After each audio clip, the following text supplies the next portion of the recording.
조갑제 TV 시청자 여러분 안녕하십니까. 2019년 12월 20일 오후 1시입니다.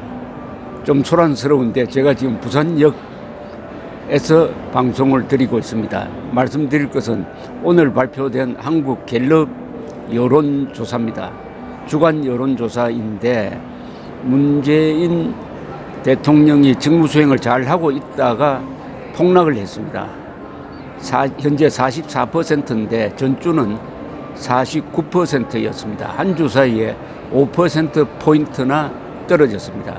그리고 잘 못하고 있다가 현재 46%입니다.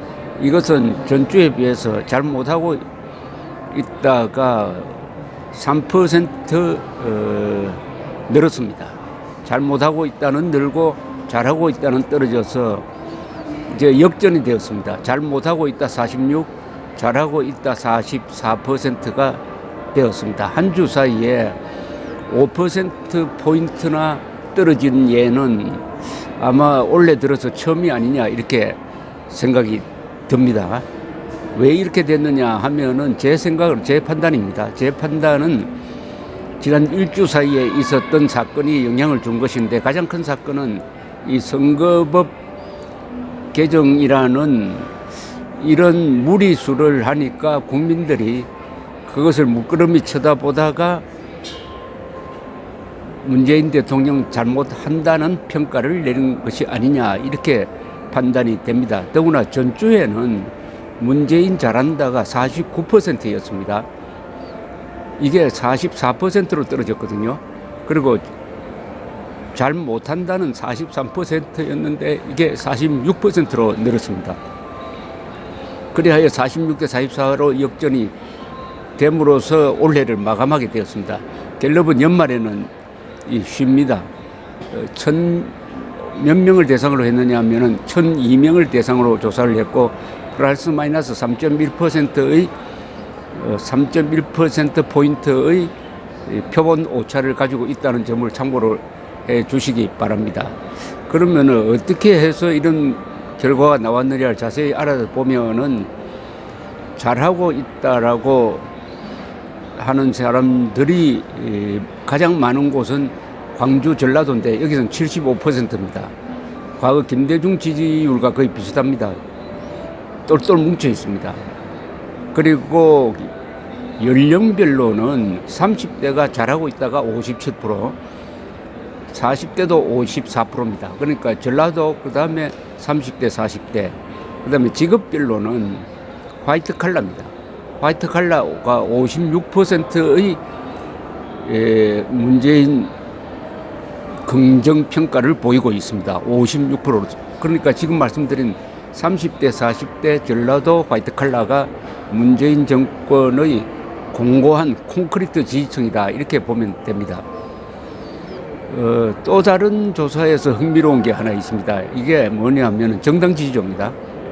정당 지지도에서도 더불어민주당 지지도가 많이 떨어졌습니다. 37%인데 더불어민주당 지지도가 한 주 사이에 5%포인트나 떨어졌습니다. 이것도 최대 폭락입니다. 반면 자유한국당은 3%포인트 올랐습니다. 자유한국당은. 이렇게 해서 더불어민주당은 37%, 지지 정당이 없다가 24%, 자유한국당을 지지한다가 23%, 정의당이 아주 높습니다. 10%나 됩니다. 그 다음에 바른미래당은 5%, 우리공화당은 0.5%, 그 다음에 민주평화당은 0.3%, 무당층은 24% 이렇게 되어 있습니다.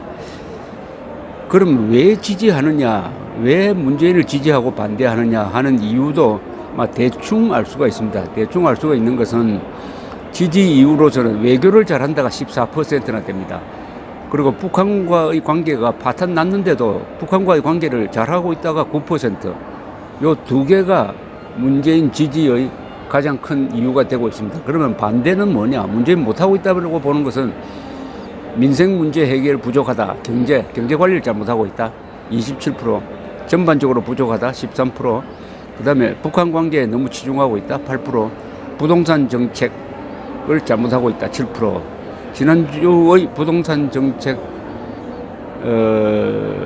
발표가 역효과를 낸 것으로 보입니다. 이렇게 보면은 이 여론이 변화하는 것을 알 수가 있습니다. 여론은 사건에 의해서 변화가 되는데 이 문재인 정권은 이렇게 판단하는 것 같습니다. 우리는 고정 지지층이 세 기둥이 있다. 첫째 기둥은 뭐냐? 그것은 호남이다. 두 번째는 30대, 40대다. 그 다음에는 화이트 칼라다. 이 세 기둥만 확실히 잡고 있으면은 내년 총선에서 이긴다. 그런데 그렇게 하려면 어떻게 하면 되느냐? 두 가지 수단을 쓰고 있습니다. 선동입니다. 거짓말 선동입니다. 주로 양극화 선동입니다. 통계를 조작합니다. 명백한 역사적 사실도 조작합니다. 예컨대 대한민국은 1948년 8월 15일에 건국되었는데 건국된 적이 없다고 우깁니다. 그렇게 함으로써 국가를 무시합니다. 그 대신에 남북한이 우리 민족끼리 통일해야 한다 하는 이런 가짜 민족주의로서 선동을 합니다. 이것은 필연적으로 이제 반일 반미로 가게 되어 있습니다. 또 하나는 표를 얻는 방법은 공짜 복지입니다. 돈을 막 써가지고 자립심과 자존심을 약화시키고 어떻게 하느냐? 국가에 의존하는 인간형을 만들어버립니다. 국가에 의존하는 인간형이 되어버리면은 사람이 의타심이 생겨가지고 정권을 지지하게 되어 있습니다. 말하자면은 어떻게 보면은 생계 수단이 국가에 의해서 좌지우지되니까 정부 여당을 지지할 수밖에 없는 그런 경제적 환경에 놓이게 되는 것이죠.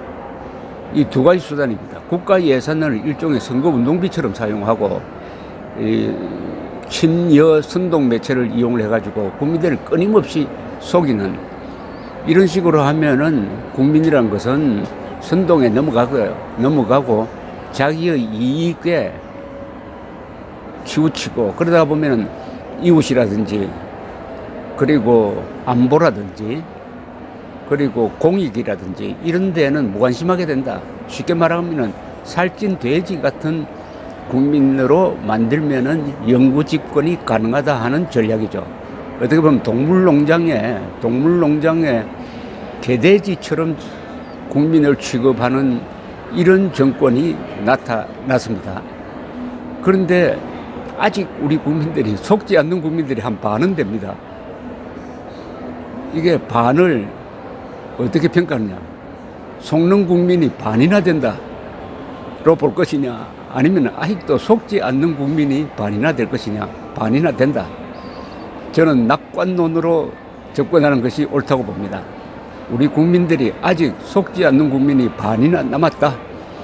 그러면은 진실은 역시 힘이 있으니까 나머지 반을 설득시킬 수 있다. 이렇게 보는 것이죠. 이렇게 하려면은 물론 자유한국당이 잘 해야 되고 요사이 언론 중에서 그래도 조선일보와 동아일보 가끔은 중앙일보가 제정신을 차리는 보도를 하기는 합니다만은 언론이 정신을 차려야 합니다. 그리고 속지 않는 국민을 흔들어서 깨워야 합니다. 이승만 광장에 모이시는 분들이 바로 그런 역할을 하고 있습니다. 이승만 광장에 모이시는 분들의 구호는 태극기로 뭉치자, 헌법으로 싸우자, 그리고 진실로 이기자입니다. 그렇습니다. 태극기로 대표되는 애국심, 헌법으로 대표되는 이 준법 정신, 그리고 진실, 이것이 지금 50% 남아있는 이 속지 않는 국민들이 가지고 있는 무기입니다. 그런데 이번 주의 한국 갤럽 조사는 아직은 한국은 희망이 있다. 링컨의 위대한 명언이 있습니다. 모든 국민을 잠시 속일 수는 있습니다. 그러나 모든 국민을 영원히 속일 수는 없습니다.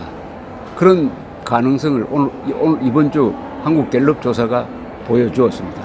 문재인 더불어민주당 지지율이 동반 하락했다. 5% 폭락했다. 하는 뉴스가 연말에 제가 드리는 한국갤럽이 드리는 일종의 크리스마스 선물이 아닌가 생각됩니다. 감사합니다.